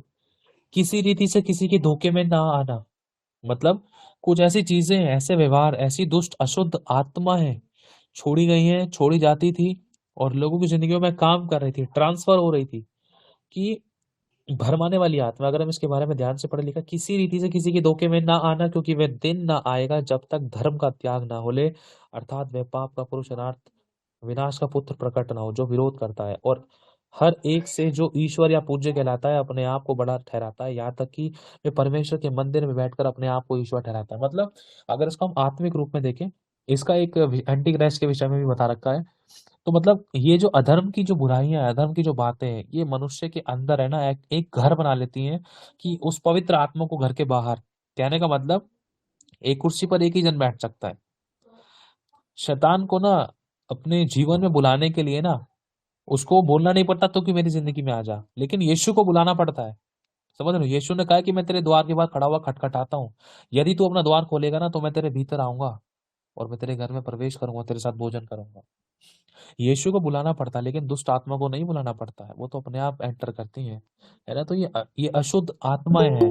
अब जब अंदर अशुद्ध आत्मा है तो यीशु कहाँ से अंदर रह सकता है? यीशु तो द्वार के बाहर आ गया भाई, नहीं रह सकता यीशु उन बुराइयों के बीच, उन अभिलाषा, उन समस्याओं, समस्या नहीं, उन अधर्म की बातों के बीच में। लिखा है, क्या तुम्हें स्मरण नहीं कि जब मैं तुम्हारे यहाँ था तो मैं तुमसे ये बातें कहा करता था? तुम उस वस्तु को जानते हो जो उसे अभी रोक रोक रहा है, कि वह अपने ही समय में प्रकट हो, क्योंकि अधर्म का भेद अब भी कार्य करता है। पर अभी एक रोकने वाला है। आपको पता है रोकने वाला कौन है? ये पवित्र आत्मा है। ये पवित्र आत्मा है जो उन बुराइयों को, उन अभिलाषा को, उन शैतानी अंधकार की शक्तियों को जो रोक सकता है। यदि हम चाहें इन अधर्म की बातों पर हम जय पाए तो पवित्र आत्मा ही इन समस्याओं को हमारे ऊपर हावी होने से रोक सकता है। और इसी पवित्र आत्मा के द्वारा, ये पवित्र आत्मा हमारे पास जब तक है जब तक यीशु का रैप्चर आगमन नहीं हो जाता, है ना। पवित्र आत्मा ने उस दुष्ट को पूरी तरीके से काम करने से रोक रखा है अभी। समझ रहे हो? क्योंकि लिखा है, जो उसे भी रोक रहा है कि वह अपने ही समय में प्रकट हो। क्योंकि मतलब परमेश्वर का जो आत्मा है उन बुराइयों को रोक रखा है। अगर इसको शारीरिक रूप में पढ़े तो एक एंटी क्राइस्ट के विषय में भी है। उस एंटी क्राइस्ट को अभी तक रोक रखा है क्योंकि परमेश्वर का आत्मा सामर्थ्य रूप से काम करता है और उसकी महिमा और बढ़ती जा रही है। और जब बढ़ती जा रही है तो वो दुष्ट के कामों को होने में समय लग रहा है, रोक रहा है परमेश्वर का आत्मा उन कामों को। लेकिन फिर भी किसी किसी एरिया में परमेश्वर के लोग गिर रहे थे। मैंने कहीं सुना था कि हर 2-3 महीने के लगभग बहुत से सेवक लोग गिर जाते थे अपनी सेवकाइयों से, विश्वास से भटक जाते थे। लिखा है, अगर हम 8वीं आयत पढ़ें, तब वह अधर्मी प्रकट होगा जिसे प्रभु यीशु, इसका एक सेकंड, 10वीं आयत से पढ़ते हैं। हाँ, 9वीं आयत से पढ़ते हैं। उस अधर्मी का आना शैतान के कार्य के अनुसार सब प्रकार की झूठी सामर्थ और चिन्ह और अद्भुत काम के साथ, और नाश होने वालों के लिए अधर्म के सब प्रकार के धोखे के साथ होगा। यहाँ पर एक शब्द आया है, अधर्म के सब प्रकार के धोखे के साथ। मतलब ये अशुद्ध आत्माएं हैं जो ये नाश होने वालों के लिए। नाश होने वाले कौन थे? अब इसमें देखो, हम ये नहीं कह सकते कि सिर्फ अन्य जाति ही थे या सिर्फ मसीही थे। इसमें वो थे जिन्होंने आज्ञा का, जिन्होंने परमेश्वर के प्रेम को मतलब धिक्कार दिया, जिन्होंने परमेश्वर की बात को अनसुनी कर दिया। क्योंकि अगर हम पुराने नई नियम में पढ़ते हैं, नई नियम में साफ ये लिखा है कि जिन लोगों ने स्वर्गीय वरदानों का स्वाद चख चुके हैं, जो पवित्र आत्मा के भागी हो चुके हैं, जो बपतिस्मा ले चुके हैं, जो प्रभु का स्वाद चख चुके हैं, यदि वो परमेश्वर से दूर हो जाए तो उनको वापस लाना अनहोना है। और आगे लिखा है, इसी कारण परमेश्वर उनमें एक भटका देने वाली सामर्थ, 1 मिनट, इसकी 10वीं आयत में लिखा है, और नाश होने वालों के लिए अधर्म के सब प्रकार के धोखे के साथ होगा। जो अधर्म अभी आपको बताया ना, जिन मनुष्यों के अंदर ये धर्म की बातें थी, उनकी जिंदगी में एक बहुत खतरनाक धोखा था। एक बहुत खतरनाक धोखा होने को था, लिखा क्योंकि उन्होंने सत्य से प्रेम नहीं किया है जिससे कि उनका उद्धार होता। मतलब उनका उद्धार हुआ नहीं है अभी। समझ लो, इसी कारण परमेश्वर उनमें एक भटका देने वाली सामर्थ को भेजेगा कि वे झूठ की प्रतीति करें, ताकि जितने लोग सत्य की प्रतीति नहीं करते वरन अधर्म से प्रसन्न होते हैं, वे सब दंड पाए। प्रभु यहाँ पर ये बात बतलाना चाह रहा है कि जो लोग अधर्म से प्रसन्न होते हैं ना, उनके लिए एक दंड ठहराया था। यहाँ साफ बता रहा है परमेश्वर 12वीं आयत में, ताकि जितने लोग सत्य की प्रतीति नहीं करते, सत्य क्या है? यीशु और उसका वचन। अपने आप को करेक्शन में नहीं लेकर आ रहे, वचन के द्वारा काट और छाटना नहीं चाह रहे हैं, अपने आप को बुराई से दूर नहीं कर रहे हैं, बुरी अभिलाषाओं से, बुरे खमीरों से अपने आप को दूर नहीं रख रहे हैं, और वो अधर्म से प्रसन्न हो रहे हैं। यीशु को त्याग दिया, अरे कुछ नहीं हो रहा यीशु से, अरे छोड़ो ना, यीशु कौन, यीशु कैसा, यीशु ये तो नहीं हुआ, वो तो नहीं हुआ, ऐसा तो कुछ नहीं होता, ये है बच्चे 36 बातें। वरन अधर्म से लोग प्रसन्न हो रहे हैं, अरे ये बहुत है, अरे नहीं हो रहा यीशु, कुछ नहीं है, अरे हम तो ऐश मौज करेंगे, हम तो खाएंगे पिएंगे, हम तो सब करेंगे भाई। थोड़े दिन की जिंदगी होती है, कल की कल देखी जाएगी, है ना। बहुत सी चीजें बोलते हैं ना, अरे हाँ नरक जाना ना, ठीक है देख सकते हैं, बहुत सी चीजें, अरे हाँ हम तो स्वर्ग चले जाएंगे। समझ रहे हो ना आप लोग? गलत अंगीकार नहीं करना है। लिखा है, ताकि जितने लोग सत्य की प्रतीति नहीं करते वरन अधर्म से प्रसन्न होते हैं, वे सब दंड पाए। जो अधर्म से प्रसन्न होते हैं ना, उनके विषय में परमेश्वर यहाँ पर बतला रहा है। और ये न्याय के दिन के विषय में और पाप के पुरुष के विनाश के विषय में बता रखा है। एक एक समय है जिसमें परमेश्वर ने ये बातें ठहरा रखी हैं कि जो लोग आप परमेश्वर का ज्ञान रखेंगे वो हिया बांधकर बड़े बड़े काम करेंगे और इन अधर्म की बातों से छुड़ाए जाएंगे और छूटेंगे, क्योंकि पवित्र आत्मा इन अधर्म की बातों को उनकी जिंदगी में आने से रोकेगा। क्योंकि पवित्र आत्मा हमारे साथ है, वही इनके ऊपर जय दिला सकता है। पवित्र आत्मा के बगैर हम नहीं जय पा सकते हैं। पवित्र आत्मा ने इन चीजों को रोक रखा है ताकि ये चीजें हम पर हावी ना हो सके, उसकी सामर्थ, उसकी अगुवाई, उसका वचन, है ना।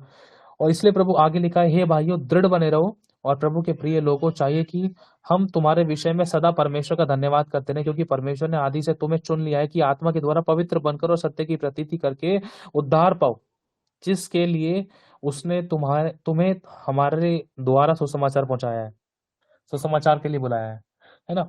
तो यहाँ पर परमेश्वर आपको और मुझे ये चीज बतलाना चाह रहा है कि हमें हम पवित्र किए गए हैं, हम छुड़ाए गए हैं, हम यीशु के द्वारा खरीदे गए हैं, इसके खून के द्वारा खरीदे गए हैं, हम बचाए गए हैं।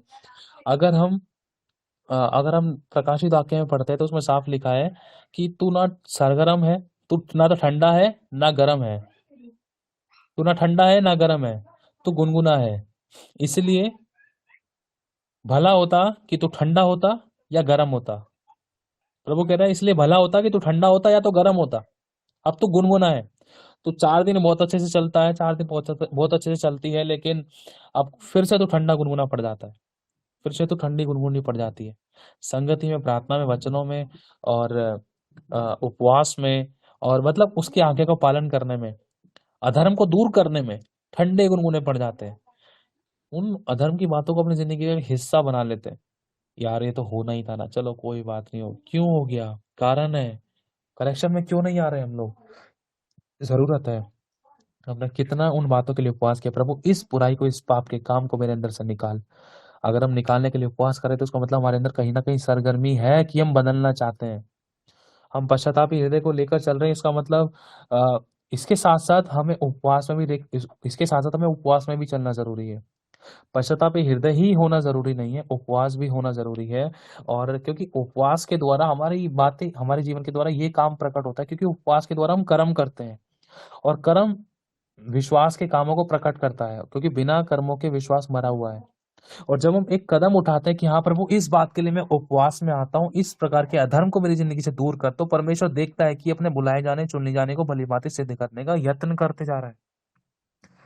और परमेश्वर हमें यह बता रहा है कि प्रिय लोगों, चाहिए कि हम तुम्हारे विषय में सदा परमेश्वर का धन्यवाद करते रहे, क्योंकि परमेश्वर ने आदि से तुम्हें चुन लिया है कि आत्मा के द्वारा पवित्र बनकर और सत्य की प्रतीति करके उद्धार पाओ।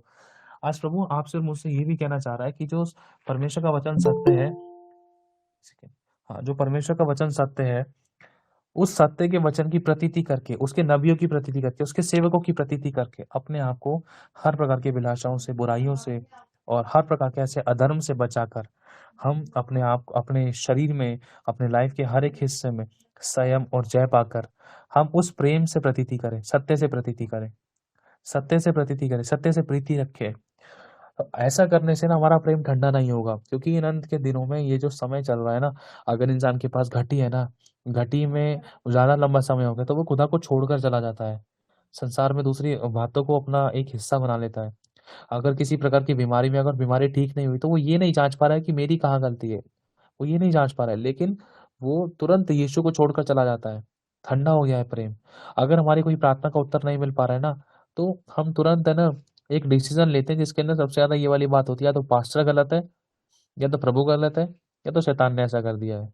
हम ये नहीं सोचते हैं कि परमेश्वर कमियां मेरे अंदर है तो मेरे अंदर की कमियों को निकाल दे, लेकिन हम तो ये सोचते हैं कि भाई अरे यहाँ तो हो नहीं रहा, चलो कहीं और चलते हैं। समझ रहे हो? प्रेम ठंडा पड़ रहा है, प्रेम ठंडा पड़ रहा है। हमने प्रभु की महिमा को दूसरे चौपायों में, जीव जंतुओं में या मूर्तियों में बदल दिया है। प्रेम ठंडा पड़ रहा है, खुदा को छोड़कर कहीं और जा रहे हैं।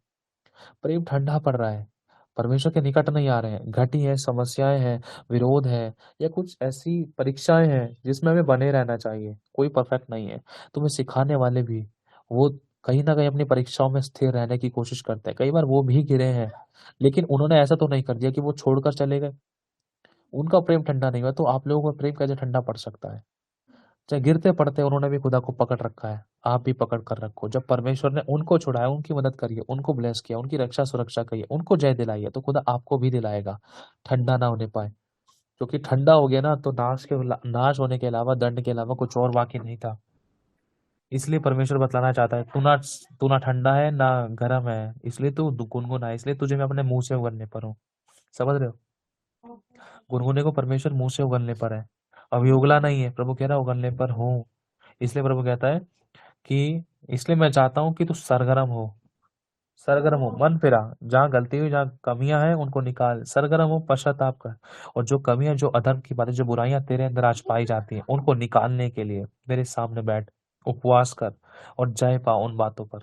तब मैं तुझे देखूंगा, तब मैं तुझे जानूंगा। हाँ, तू बदलना चाहती है, तू बदलना चाहता है, तू उसके प्रति काम कर रहा है, तू सत्य से प्रेम करता है। क्यों? क्योंकि अगर प्रेम करता है तो तू बदलना चाहेगा, उन बुराइयों को निकालने के लिए एक स्टेप उठाएगी, एक कदम उठाएगा कि हाँ प्रभु, ऐसे नहीं तो कोई ना कोई तरीका तो होगा।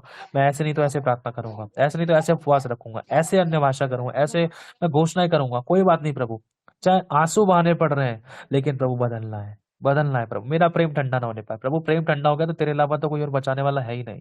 तेरे अलावा कोई और संभालने वाला, हेल्प करने वाला, दया करने वाला, ऊंचा उठाने वाला, आशीष देने वाला, बरकत देने वाला, क्षमा करने वाला, चंगा करने वाला तो कोई है ही नहीं खुदा। तेरे अलावा तो कोई है नहीं। अगर तूने हाथ हटा लिया तो मैं कहाँ जाऊंगी, कहाँ जाऊंगा?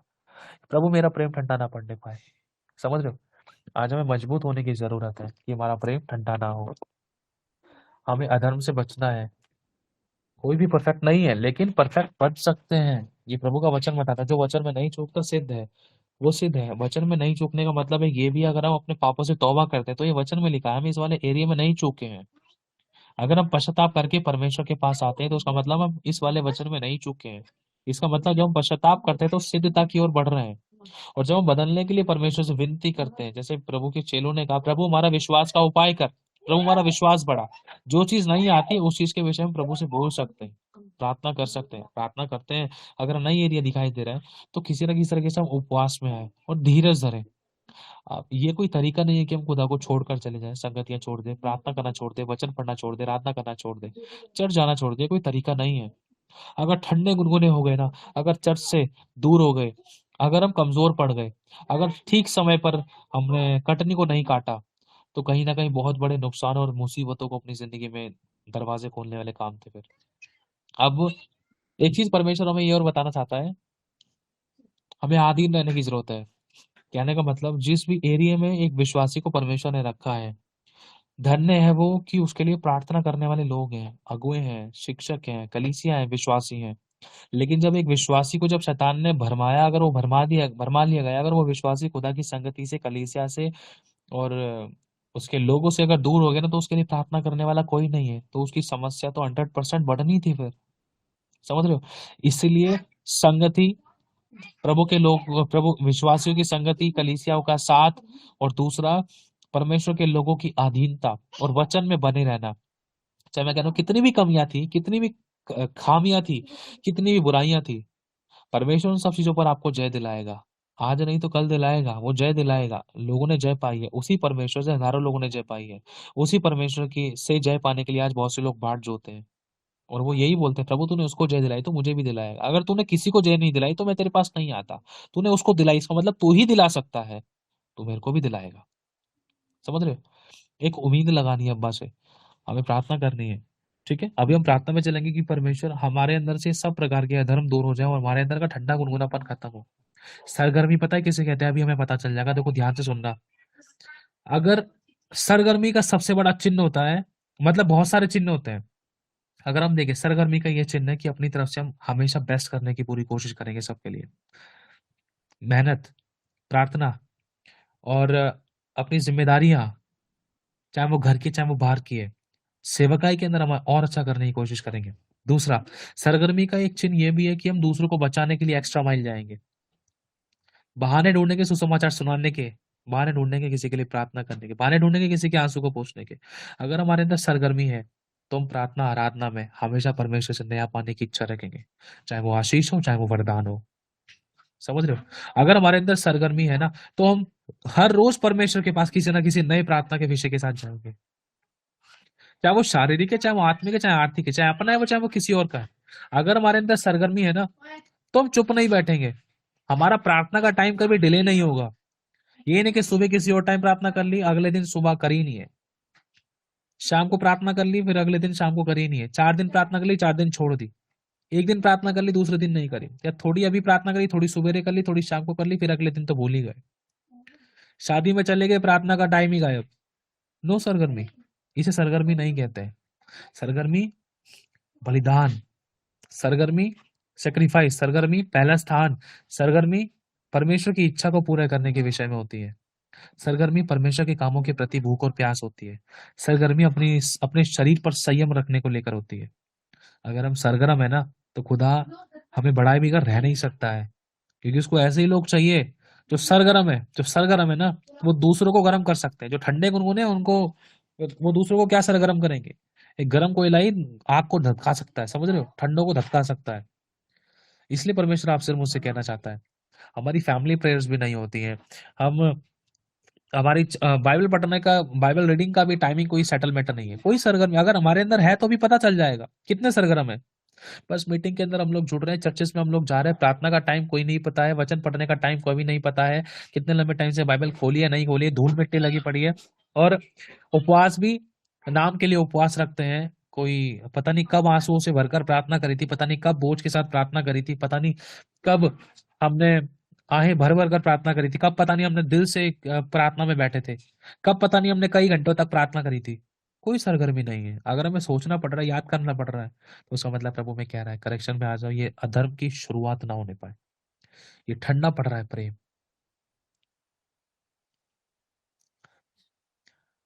अगर हमें अपने बच्चों को देना है ना, तो अपने बच्चों को एक विश्वास की आत्मा और परमेश्वर की भय की आत्मा और परमेश्वर के प्रति सरगर्मी जरूर दें। अगर कितना भी विश्वास का आत्मा है, अगर सरगर्मी नहीं है ना, तो उसका भी कोई फायदा नहीं है ना। समझने की जरूरत है हमें। सरगर्मी है ना परमेश्वर के प्रति, चाहे मैं कह रहा हूं विश्वास नहीं है, लेकिन भूख और प्यास है, प्रभु बढ़ना है, बस लोगों को बचाना है, छुटकारा देना, प्रार्थना करनी है, आराधना कर, प्रभु उपवास में बैठना है। प्रभु चाहे कुछ आ रहा है, पल्ले पड़ रहा है नहीं पड़ रहा, लेकिन लगे पड़े, तो परमेश्वर उसको भर देगा। नहीं आता ना पढ़ने, मैं सिखाऊंगा। नहीं आता बोलने, मैं सिखाऊंगा। नहीं आती प्रार्थना, मैं सिखाऊंगा। क्यों? क्योंकि तेरे अंदर सरगर्मी, प्रभु मुझे सिखा। जैसे बच्चा अपने बाप के पल्लू को पकड़ लेता है ना, प्रभु के वचन में लिखा है कि तुम दिन और रात चुप ना रहो, ना खुद चैन लो, ना मुझे चैन से बैठने दो। बाप सोता नहीं है, ना वो ऊँगता है, वो तो कहता है तू मुझसे मांग। बस बस बेटा बस, वो तो कहता है मुझसे मांग। अब इस महीने के अंदर हमने अपने लिए क्या नया मांगा?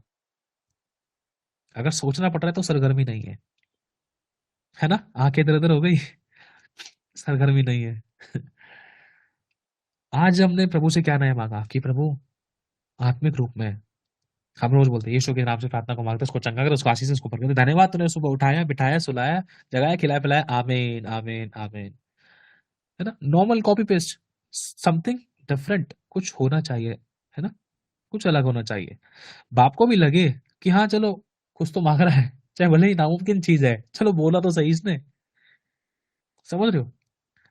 आएंगे, अब आएंगे प्रभु के पास, अब सरगर्मी के विषय में जब कुछ बात ना करेंगे उससे, जब उससे कुछ मांगेंगे ना, ध्यान से सुनना, वो हमारी सुनेगा, वो हमें उत्तर देगा।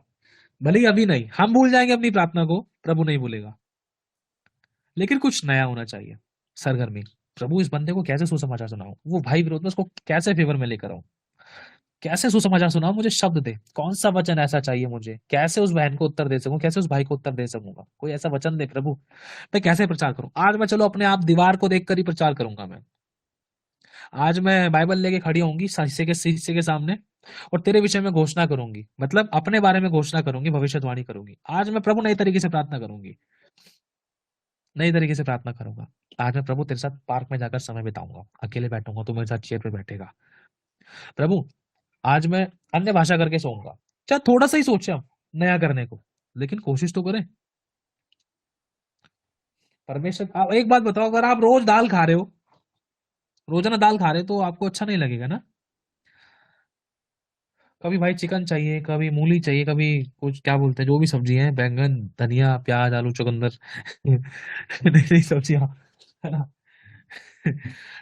जब तक नई नई सब्जियां, तब मन कैसे लगेगा? अगर दाल ही होगी तो आपका मन उब जाएगा किचन में जाने से, मैं दाल ही पड़ी है, दाल, अरे यार कल क्या दाल ही, परसों अरे दाल ही बनेगी, है ना।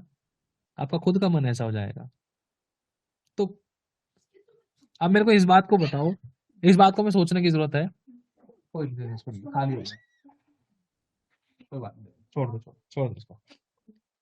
तो अब करना क्या है, सरगर्मी चाहिए हमारे अंदर, ताकि परमेश्वर हमें मुंह से ना उगले, है ना।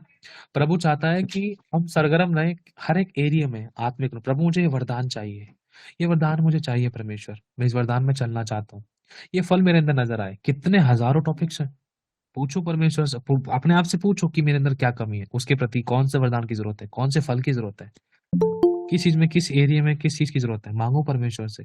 प्रभु चंगाई का वरदान मुझे चाहिए, 1 महीने तक, हफ्ते तक आए भर के दुआ करो, और आप देखोगे उसके रिजल्ट को। हम सोचते हैं रोजाना प्रार्थना कर ली, वचन पढ़ लिया, आराधना कर ली, संगति कर ली, या वो भी कई बार ठंडे गुनगुने के समान करते हैं, या कभी कभी कर लिया तो कर लिया ईद के चांद के समान, नहीं तो वो भी नहीं करते। कुछ डिफरेंट सोच ही नहीं रहे हैं, अलग सोच ही नहीं रहे हैं। हम सोचते हैं पति को आज दाल खिलाई थी, कल चिकन पकौड़े खिला देते हैं चिकन पकौड़े आ, परसों कुछ और खिला देंगे, है ना। हम जब हर इतनी सारी चीजों में कुछ ना कुछ नया सोचते हैं।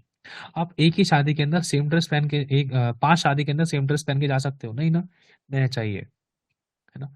अब सोच कर देखो, सेम वही अगर हम प्रेयर कर रहे हैं, या वो भी अच्छे से हम नहीं कर रहे हैं प्रभु के सामने, तो प्रभु को कैसे अच्छा लग सकता है ना। जरूरत है हमें समथिंग न्यू करने की, नया।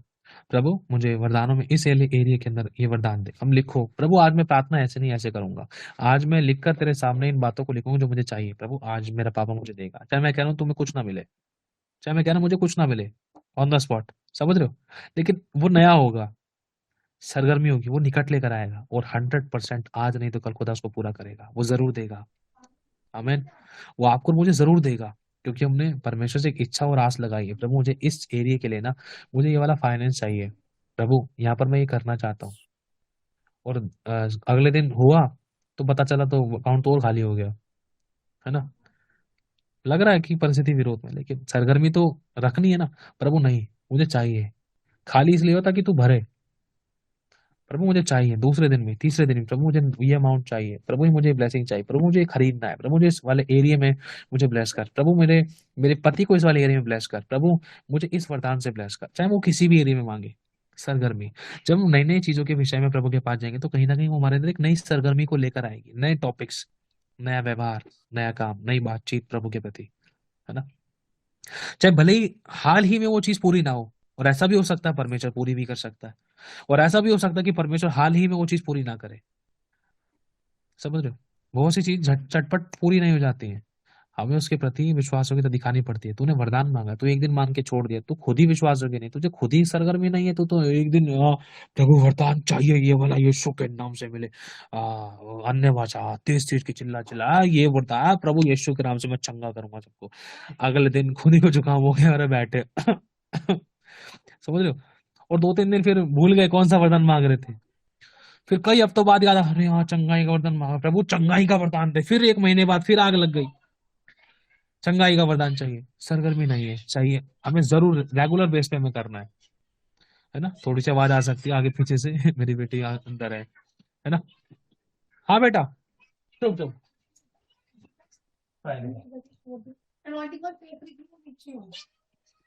नहीं बेटा, चलो ये लो, चलो जाओ, ले लो जाओ। तो अब हमें, जब तक हमारी जिंदगी में सरगर्मी नहीं रहेगी, तब तक हम प्रभु के निकट और अच्छे तरीके से नहीं आ सकते। क्या चाहिए बेटा, 1 मिनट रुको, 1 मिनट लाइन पे।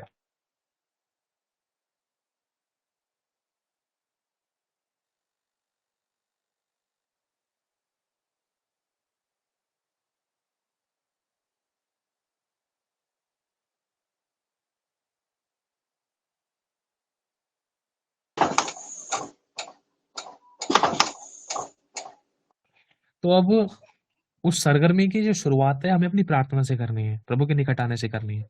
प्रभु रात को तो मैंने प्रार्थना करी थी, हमें दोपहर में भी करना शुरू करो, टाइम निकालना है। अब मैं अन्य भाषा करते करते प्रार्थना करूं, अन्य या आराधना, प्रभु काम करते करते ही मैं तेरी आराधना करूं नए तरीके से। एक सरगम, जब प्रभु दिखेगा ना कुछ तो नया कर रहा है, ये वही घिसी पिटी जिंदगी नहीं जी रहे मेरे सामने, तो खुदा भी सोचेगा, अपना कदम बढ़ाएगा। जब तुम मेरे निकट आओगे तो मैं भी तुम्हारे निकट आऊंगा। ये तरीके हैं, जब हम इन चीजों में, जब अपने आप को परमेश्वर की महिमा के कामों में सरगर्मी में बिजी कर लेंगे ना, तो मैं कह रहा हूँ अधर्म को जगह ही नहीं मिलेगी, समझ रहे हो। ना तो आप किसी बहन बेटी किसी व्यक्ति के बारे में सोचोगे, ना तो गलत विचार आएंगे, ना तो बुरे दोषारोपण की बातें आएंगी, ना तो उनको आप मुंह से निकालोगे। आप बिजी रहोगे खुदा की महिमा में, और आप ऐसे सरगर्म हो जाओगे, जो आपके कांटेक्ट में आएंगे वो डिलीवर होंगे। हमें सरगर्मी में रहना है। अब सरगर्मी की जो शुरुआत है, अगर हम देखें, जैसे बताया अभी आपको, उपवास करना। प्रभु अभी भी मैं उपवास में आती हूँ, 2 घंटे बाद फिर से उपवास में करना है। कमिटमेंट नहीं करना, इच्छा रखनी है, लेकिन कुछ नया करना है, अपने कामों के द्वारा प्रकट करना है ना। ध्यान रखना है इस बात को, अपने व्यवहार के द्वारा परमेश्वर के कामों को प्रकट करना है। और अगर हम अगर हमारे पास टाइम है, तो हम कुछ लिख भी सकते हैं परमेश्वर के प्रति। प्रभु मुझे ये चीज चाहिए, ब्लेसिंग चाहिए, क्योंकि मुझे इन वरदानों में बढ़ना है, इन दानों में बढ़ना है। अगर कुछ भी समझ नहीं आ रहा, तो आप प्रभु के साथ बैठो, संगति करो। कहने का मतलब उसमें आप धीरज धरो, बाट जो हो इंतजार करो। कुछ भी किसी भी प्रकार से आप परमेश्वर के प्रति जब आप बैठोगे ना, तो जो टाइम आपका नहीं था, अगर उस वाले एरिया में आप कर रहे हो काम, जहां पर आप कुछ नहीं करते थे, कुछ नहीं बोलते थे, जब आप चुप रहकर काम कर रहे हो, लेकिन आप उस वाले एरिया में अब आप आराधना करके काम कर रहे हो, तो वो एक सरगर्मी का एक नया स्टेप है। जहां पर आप आराम से बैठे लेटे रहते थे, आराम फरमा रहे हो, अब उस वाले टाइम में अगर आप आराधना कर रहे हो, या कुछ परमेश्वर के प्रति लिख रहे हो, या वचन तैयार कर रहे हो, या अपने लिए भविष्यवाणी कर रहे हो, तो वो एक सरगर्मी का एक स्टेप है। जहां पर आप कुछ नहीं करते थे पहले, अब उस एरिया में अब आप कुछ ना कुछ प्रभु के प्रति कर रहे हो। प्रार्थना में मांग रहे हो, या वचनों में मांग रहे हो, या वचन बोल रहे हो, वचन प्रचार कर रहे हो, प्रभु से क्वेश्चन पूछ रहे हो, या वर्शिप कर रहे हो, या अन्य भाषाएं कर रहे हो। ये एक सरगर्मी का स्टेप है, बहुत बहुत आसान स्टेप है, लेकिन बहुत बड़े काम करता है। अधर्म को आपके मन में जगह नहीं देगा ये। अब आप जब आप अपने आप को महिमा में बिजी रखोगे, और इन्हीं दौरान खुदावन आपसे कैसे बात कर लेगा, आप हैरान हो जाओगे। कई बार इस प्रकार से परमेश्वर बहुत बात करता है। जैसे आपको कुछ टाइम पहले भी गवाही बताई थी कि मैं प्रभु के दास के साथ किसी जगह पे था, तो वहां पर बहुत तगड़ी गड़बड़ी सी हो गई थी, तो मेरी वाइफ घर पे थी। ये काम करते करते प्रभु का आत्मा ने इसको वो बात, हमारी आवाजें सुनाई देने लगी, हमारी बात उसको समझ में आने लग गई। हम तो उससे कई किलोमीटर दूर थे, लेकिन फिर भी इसको पता चलने लगा। क्यों? अब मैं ये वाली बात आपको इसलिए कह रहा हूँ, क्योंकि जब आप सरगर्मी दिखाओगे ना परमेश्वर के प्रति, कि प्रभु नहीं ऐसे नहीं, ऐसे प्रार्थना बात करो, खाना बनाते बनाते प्रभु, अ, रोटी पका रहे हो, प्रभु से प्रकाशन पूछो, बातचीत करो, सरगर्मी। हकीकत है, जब मैंने पूछा कई बार, मैं बहुत नम हो गई मेरी आंखें, खुदा ने कैसे बात करी है, और वो चीज़ हमें खुदा के और निकट लेकर आती है ना? सरगर्मी का मतलब ये नहीं है कि भाई हम ज़ोरों से हाथ हिलाकर, तालियाँ बजाकर, ज़ोरों चिल्ला-चिल्ला कर दुआ करें, वो एक अलग चीज़ है ना? लेकिन जहाँ पर हम कुछ नहीं कर रहे हैं, अगर उस एरिया में भी परमेश्वर के प्रति अगर हम अपने आप को बिज़ी रखते हैं, तो एक सरगर्मी का एक नया स्टेप है। हालेलुया! अब हम आगे बढ़ते हैं। प्रार्थना में चलते हैं छोटी सी। खुदावन हम तेरा धन्यवाद करते हैं, तेरी तारीफ हो, तेरी महिमा हो परमेश्वर पिता। तेरा धन्यवाद करते हैं प्रभु परमेश्वर, जो भी अधर्म की बातें जो आज तूने हमें सिखलाई है, या इसके अलावा जो कोई भी ऐसा अधर्म, जो कोई ऐसी बुराई है जिसके कारण हमारी प्रार्थना के उत्तर रुके थे, जिसके कारण हम ठंडे गुनगुने हो गए थे खुदा, आज वो बुराई हमारे अंदर से निकल जाए अब्बा पिता। हम आपसे विनती करते हैं, हम पर दया करें खुदावन, हमें क्षमा करें, हमें डिलीवर करें, हमें छुटकारा दे खुदावन यीशु। हम आपको धन्यवाद करते हैं प्रभु, हमारे सभी पापों को क्षमा कर दे, हमारे अधर्म को हमसे दूर कर दे खुदावन। हमें बुराइयों से छुड़ा ले, हमें पाप से छुड़ा ले, पाप की अभिलाषाओं से छुड़ा ले, पाप की आत्मा से छुड़ा ले, जो हमें पाप करने पे मजबूर करती है। हम आपसे विनती करते हैं परमेश्वर प्रभु, परमेश्वर पिता, आप दया करें प्रभु परमेश्वर हम पे। अब हम चलते फिरते, उठते बैठते, खाते पीते परमेश्वर, हम तुझसे बात किया करें, ताकि हम सरगर्म रहे, ताकि तू जान ले कि हाँ परमेश्वर, तेरे कुछ ऐसे बच्चे हैं जिनको तेरे अलावा कुछ और नहीं चाहिए। परमेश्वर, ऐसी दया हम सभी पर कर, ऐसा अनुग्रह हम सभी को दीजिए परमेश्वर पिता। ऐसा मन, ऐसी आत्मा में दीजिए, नया मन, नई आत्मा हमारे अंदर नई सिरे से उत्पन्न कीजिए परमेश्वर, ताकि हम हर परिस्थिति में आपसे बात कर सकें, और हमारी आत्मिक उन्नति हो, ताकि हम आप पे सरगर्म रहे, ताकि हम आपकी सुन भी सके खुदावन, हम ठंडे गुनगुने ना रहे खुदावन, हम एक वस्तु के समान परमेश्वर आपके प्रति काम ना करें, कि ज़रूरत के टाइम पर जब काम आ जाए, आप उसको इस्तेमाल कर लो। ऐसा ना करे खुदावन यीशु। आपसे विनती करते हैं, हर परिस्थिति में, हर सिचुएशन में आप एक व्यक्ति हैं परमेश्वर, हम आपसे बातचीत करें, आपसे पूछें, आपसे गहराई में जाने की इच्छा और अभिलाषा रखें परमेश्वर। हम तेरा धन्यवाद करते हैं। प्रभु, इस समय तक हमसे कोई भी गलती है हमें क्षमा कर। आज इन सभी अधर्मों को हमारे अंदर से निकाल दे, क्योंकि ये हमें अंदर से खोखला करती थी प्रभु, और हमें ठंडा गुनगुना बनाती थी। और तू सरगर्म को निगलता है परमेश्वर, सरगर्म को अपने अंदर रखता है, अपने अंदर कवर करता है खुदावन। लेकिन जो ठंडा गुनगुना है उसको तो उगल देता है। अगर हमारे बीच में कोई भी कहीं भी कैसे भी ठंडा गुनगुना है खुदावन, आज हम सभी के अंदर से ठंडा गुनगुनापन खत्म हो जाए। प्रभु तू दया कर हम सभी पर। प्रभु हर प्रकार का ठंडा गुनगुनापन हमारे शरीर, प्राण और आत्मा से, हमारी प्रार्थना और आराधना और संगति के जीवन से जाता रहे खुदावन यीशु मसीह के सामर्थ्य नाम से। हर प्रकार का आलस, हर प्रकार का ठंडा गुनगुनापन खत्म हो जाए प्रभु। सभी के पाप क्षमा हो खुदावन, सभी के बंधन टूटे परमेश्वर। जहाँ हमारी गलतियां, उन करेक्शंस को हम लेते हैं, तेरा धन्यवाद करते हैं। जिस एरिया में हमने गलतियां की हैं, जिस एरिया में हम गिरे, जिस एरिया में परमेश्वर हम ठंडे गुने थे, आज उस एरिया में तेरी आग गिरे खुदावन। आज हमें सरगर्म कर, फिर से उठा और मजबूत कर, बढ़ा और दृढ़ कर। तेरा धन्यवाद करते हैं। अब तक आपने मुझे हमें संभाल के रखा प्रभु जी, आगे भी आप हमें संभाल कर रखेंगे, हम धन्यवाद देते हैं। आप दया के सागर और माफ करने वाले परमेश्वर है अब्बा पिता, धन्यवाद करते हैं। जो भी इस समय बीमार है सभी को तेरे वचन को बेचकर चंगा करते हैं। निश्चय आपने सभी के दुखों को उठा लिया, दर्द पीड़ाओं को ले लिया। तेरे ही कोड़े खाने से, मार खाने से, तेरे वचन से, तेरे खून से सब चंगे हो जाए। सभी की दर्द पीड़ाएं खत्म हो जाए। सभी के शरीरों में से हर प्रकार की दर्द पीड़ाएं, हर प्रकार की बीमारियां, हर प्रकार की ऐसी तकलीफें, हर प्रकार की ऐसी गलत रिपोर्ट्स यीशु मसीह के नाम से मैं कैंसल करता हूँ, घुड़कता हूँ यीशु मसीह के नाम से। छोड़कर जाए इनके शरीरों को, डांटता हूँ प्रभु यीशु मसीह के नाम से। सभी के पाप क्षमा हो। नया मन, नई आत्मा इनको देखो खुदावन। तेरा छुटकारा इनके शरीर में आकर काम करे। तेरा धन्यवाद करते हैं, तेरा धन्यवाद करते हैं। मैं अच्छी बच्ची देने के लिए खुदावन, अच्छी अगुवाई देने के लिए, अच्छी सेवा, अच्छी कलीसिया, अच्छे लोग देने के लिए खुदावन। हम परफेक्ट नहीं है अब्बा पिता, तो हमें परफेक्टता में, सिद्धता में बढ़ा रहा है। हम तेरा शुक्र करते हैं खुदावन यीशु नासरी। तेरा धन्यवाद करते हैं प्रभु। हम आपके हाथों में अपने आप को, हमारी लाइफ के हर एक हिस्से को समर्पित करते हैं। आप हमें चलाएं, आपकी सिद्ध इच्छा हमारी जिंदगी में पूरी हो। आज का पूरे दिन आपके हाथों में सौंपते हैं प्रभु। इन आने वाले 3 दिनों के अंदर तो हमारी जिंदगी में काम करना प्रभु, हमें मजबूत और दृढ़ करना खुदावन, अगुवाई करना, सामर्थ्य से, अभिषेक से, वरदानों से परिपूर्ण करना।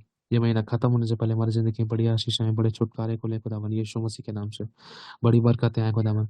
हम चाहते हैं प्रभु तुमसे बात करें, हम चाहते हैं हमारे कान तेरी सुने प्रभु। इन इन दिनों के अंदर, ये महीना खत्म होने से पहले हम चाहते हैं खुदावन तेरे रेमा को सुन पाए। हम चाहते हैं खुदावन तेरी आवाज को सुन पाए। हम चाहते हैं खुदावन हम तुझसे बातचीत कर सके। हम चाहते हैं तेरे साथ खाना खाना। हम चाहते हैं खुदावन तुझे छूना परमेश्वर। हम चाहते हैं प्रभु तुझे सीने से लगाना खुदावन। हम चाहते हैं प्रभु तेरे तेरी अगुवाई में चलना परमेश्वर। हमसे बात कर, हमारी अगुवाई कर, हमें तेरी सुनने का अनुग्रह दे प्रभु। हमारे आत्मिक कान खोल जाए यीशु मसीह के नाम से। तेरा धन्यवाद करते हैं, आगे का समय तेरे हाथों में सौंपते हैं प्रभु यीशु मसीह के नाम से हम इस प्रार्थना को मांगते हैं। आमीन, आमीन और आमीन। सभी का आमीन। आमीन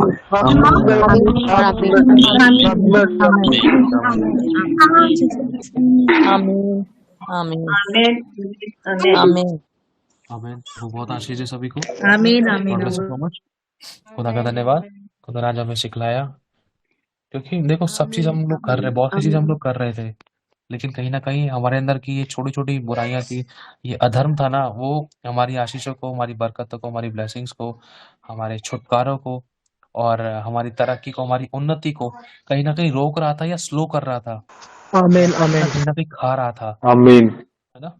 तो आज हमें जरूरत है कि फिर से नई तरीके से आमीन रिफ्लेक्ट हो, उठे और यीशु के लिए उसे धुल चुके हैं, हम आजाद हो चुके हैं, ब्लेस हो चुके हैं और हम हर प्रकार के अधर्म को नो करके वरन प्रभु से बातचीत करना शुरू करें। आमीन।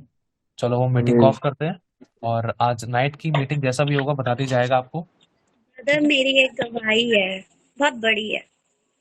गवाही है, दीजिए, शॉर्ट में दीजिए, फिर उसके बाद हम आगे बढ़ते हैं। ब्रदर परसों ना मेरा बर्थडे है और मेरा एक मुझे एक गिफ्ट चाहिए था जो मैंने प्रभु से बोला था। मैंने जुलाई से सोच रखा था, लेकिन वो गिफ्ट मुझे कल मिला, मेरी बाइबल।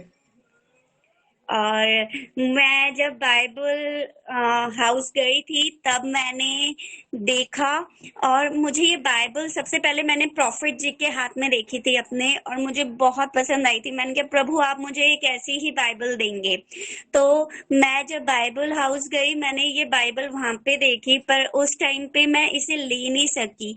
और कल ये मुझे मेरे हस्बैंड ने मेरा बर्थडे गिफ्ट दिया, और इसी महीने में मुझे पास्टर ने, मतलब मैं इतनी हैप्पी हूँ मैं बता नहीं सकती, इसी महीने में मुझे पास्टर जी ने ये बाइबल भी दी।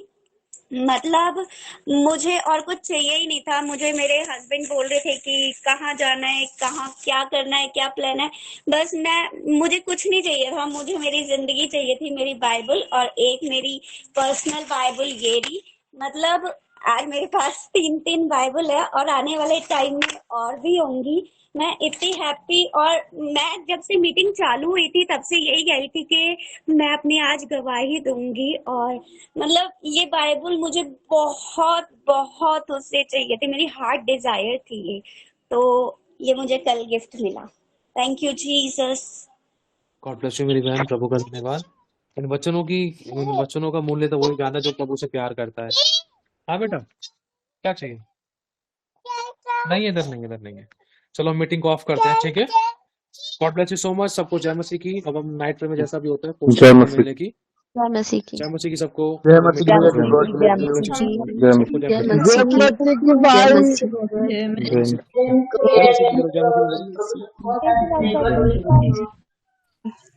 जय मसीह की। जय मसीह। जय मसीह की सभी को। जय मसीह की। जय मसीह की जय सबको। मसीह जय की। मसीह की। God bless you all. जय मसीह की। आमीन।